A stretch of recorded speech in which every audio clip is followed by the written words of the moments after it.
With that, I'll take some questions. Yep, a couple this morning says, at what point does commodity deflation trump the difficult compares in the GDP calculus? And can we see growth slow from a year-over-year perspective, but actually hang in there at or above 3 from a sequential perspective? Getting it to hold above 3 would be tough from a modeling perspective. The thing with this CRB versus the CPI is that they're two different things. So rents are not coming down. Rents, owner's equivalent rent, is like a third or 30% of the CPI. So what happens with inflation, because it's a late cycle and lagging indicator, is the components of the CPI hang out at a high level. You know, education, for example, is up 24% in the last 3 years. You're not going to get a tuition price cut, going into school this year. You're not going to get a coffee price cut immediately at Starbucks. You're not going to get a rent cut or a rent reduction either. So again, inflation stays sticky on a lag, whereas the CRB index is much more cyclical in real time. So I do think that the oil move in particular has got to be the best that you can find out there. But on the other side of that, don't forget the 10-year bond yields going to potentially test new all-time lows would incrementally be a big whack to people's rate of return on the risk-free side of their savings.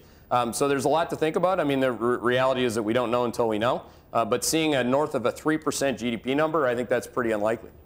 Yep, and then lastly, if inflation is sticky and reported growth won't be able to show 2 to 3 months of slowing until we get to September, October, why do you think the market won't anticipate more hawkishness out of the Fed?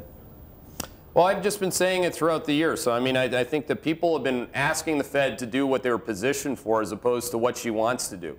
She gave many, many reasons. Ben Ryan was covering the Jackson Hole side of her commentary while I was away, so I still have some work to do to review it just to be sure. But the behavioral side of Janet Yellen is very clear. She's looking for all these kind of labor market indicators, and effectively what she said is that the labor market cannot handle the truth. It cannot handle a rate hike.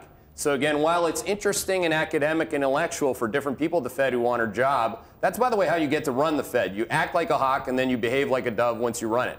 So again, you have these hawks that are out there that are looking at lagging economic indicators and they're saying, hey, it's time, it's time, it's time. What I'm saying is that as the data slows throughout the third quarter, she's going to say, see, I told you so, it's not time. So much like the Europeans, much like the Japanese, there's always going to be a reason in the face of growth slowing for the Federal Reserve, the ECB, to get incrementally dovish. So again, that's a forecast. That's not what she said. What she said at the conference was repeatedly gave you different reasons why the labor market is weaker than what people that are dissenting against her or basically cajoling her or attempting to get her to raise rates are trying to articulate.